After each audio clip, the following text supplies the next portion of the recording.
I'm gonna miss this series. This series has defied all of my expectations and surpassed them. When I first started this series, I figured it was going to eventually devolve into something like Monster Girl. It's going to have a bunch of fan service. It wasn't going to have anything that relatively made me feel happy or feel good. For instance, get me a good message. But it defied my expectations and gave me such a quality slice of life series. Now, I gotta admit that this series definitely was one of the best from Winter of Anime 2017. Easily one of the best. Hands down. Like, there's barely any competition. Just that's how good Demi-chan was. If I'm not counting season 2s or anything like that, like, continuations from this, season, I would honestly say Demi-chan's probably my favorite. Easily my favorite. I love just the meaning and message behind certain episodes, and just also how it's just a series that doesn't try to survive off of fan service or cliches. It does its own thing. It tries to be a little bit different from the normal slice of life, and it's very mature, and I appreciate that. I really appreciate what Demi-chan did with the episodes and the time frame it had. Now, I don't honestly know if Demi-chan will ever get a Season 2. I don't know how popular it is. I don't know how the sales are in Japan. I'm unaware of that. But I'll tell you right now, you bet your ass right now, I will definitely be buying the BD DVDs when they come to America. Because eventually I know this series is going to come to America. It's going to get, a dub and a sub and all that. And I definitely am going to be picking up the BD DVDs of this series because it is a quality series that deserves support. And I definitely think I'm going to be buying this series when it eventually does, because I want to just say that this is a series I'm going to remember. It's definitely one of my favorite slice of life series I've ever seen. Easily in my top 5 favorite. I mean, I guess supernatural slice of life. Like, I don't even know if I could really say it's supernatural. I mean, it does have some supernatural elements to it, but a lot of the things that go on in this series are kind of related to real problems and stuff of, accepting others for being a little bit different. But overall, though, it's easily in my top 5 or top 10 favorite slice of life series I've seen. It's good. I personally have enjoyed this series so much. So, like I said, I do hope one day this eventually gets a Season 2. I would love to see this get a Season 2. I don't know if it's a possibility or not. I don't know if we're close to the manga, because I know this is based off of a manga, but I'm unaware if we caught up to the manga or not, or if it even went anime original or not, because I haven't been really keeping up with what the manga readers have been saying about the series. But I will personally say I will miss this series. I will miss Demi-chan. I will 100% miss this series. I've looked forward to watching this series every single Saturday, and I'm really, really sad to see it go. Like, I'm legit sad. I mean, I know next season's gonna probably get my mind off of Demi-chan with some good anime coming out, but this is a series I definitely will remember for many years to come when I think of Slice of Life. That's just how good Demi-chan was. So, talking about this episode now, this episode had a lot of good moments for the finale, and before I talk about the in-between, like what happened in the middle of the episode, I want to talk about the beginning and ending. I like the reference to the beginning of the series, with the finale of the series.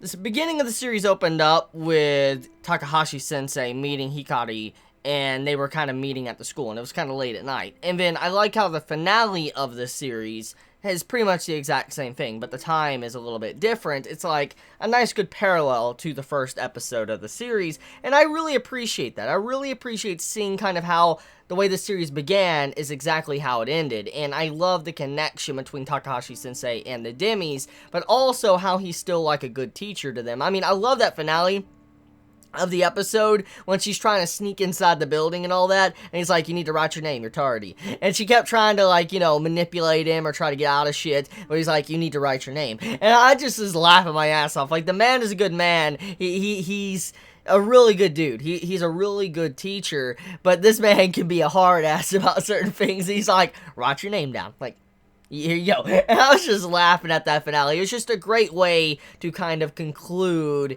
Demi-chan and showcase what the series is actually about. Now, the actual stuff in the middle of the episode, it was the pool episode. It was the stereotypical pool episode you would see in a series, slice live series, or any type of fan service series, and it's something normally you would see happen. However, I was very surprised by the way this episode was presented, because I went into this episode thinking it was going to have a shit ton of fan service. I expected that. Now, it did have fan service, don't get me wrong, it did, but it honestly had less than I expected, which was the most surprising part about this episode. I mean, Sato Sensei had more fan service than any of the other characters, which I'm happy about. It surprised me with how there was even scenes to where they actually covered up some of the cliches. Like, okay, let's talk about the Hikari pantsuit shot in this episode. So, at the beginning of the episode, when Hikari's embarrassing herself, she's, acting like a vampire, and so she has the lab coat on.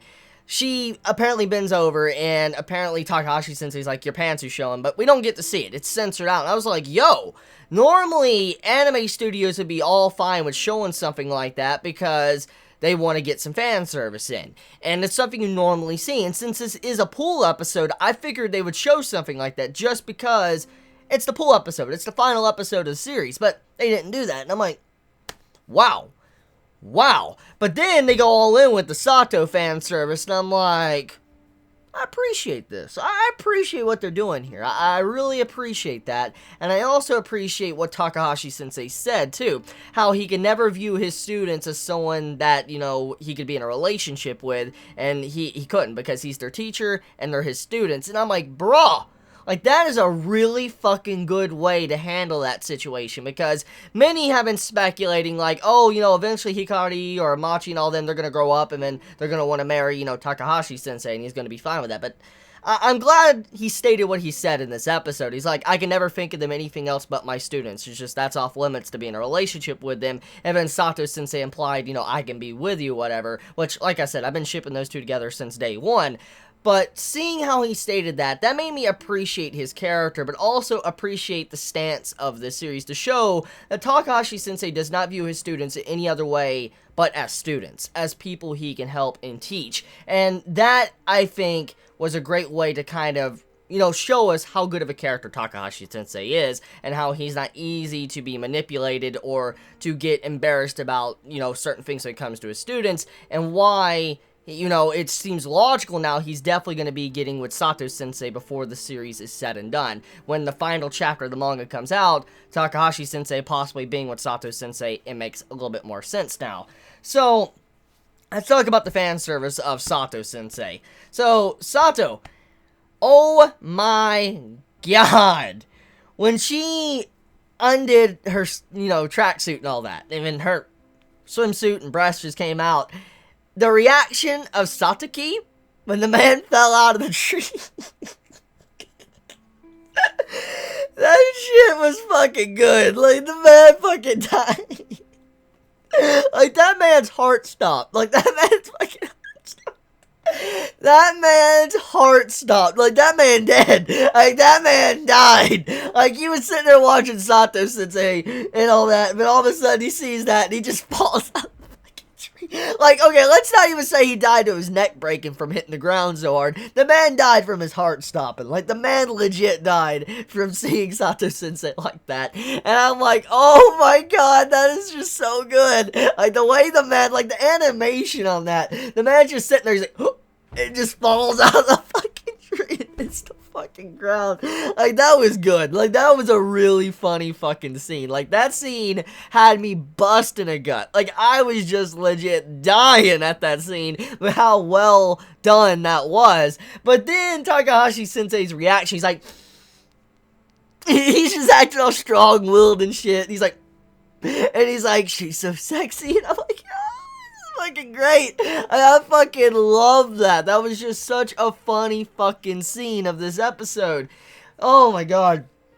But yeah, overall, this episode had a lot of good moments, a lot of good comedy, and I mean, also, all the characters kind of got a spotlight in this episode, like the main characters. I liked how Yuki, she showed a little bit of a good, snippet in this episode when she was laughing to when, Takahashi Sensei got a nickname given to him, like Iron Will or whatever, or Iron Man, and she starts snickering. I love that scene. That was a really funny scene, too. So, yeah. Overall, Demi-chan was a fun watch. I'm glad I watched it. I'm glad I didn't drop it. I'm glad I gave it a chance because it's definitely worth watching. I mean, I might even read the manga. I'm not even joking. I might start the manga. I don't know if I'll review it, but I might legit start reading the manga because I really love this series and I had a lot of fun. And I would love to have more of this. I would love to be able to have more of this in my life every single month or week. And hopefully, if I do start the manga, the translations are consistent. I would like to hope so, since the series seems to be relatively popular so far. Hopefully, the translations are consistent. So that's about it. I guess I want to conclude this review of Demi-chan. It's been fun. I've had a lot of fun talking about this series, and thank you everybody for tuning in constantly, listening to my videos of Demi-chan. I do appreciate it, and thank you guys. And thank you for enjoying this ride with me. Are you going to miss this series? How'd you feel about the series? Did you enjoy it? Did you hate it? Please let me know in the comments below. And I love you all so much. Please be safe. And farewell, Demi-chan. Chibi out.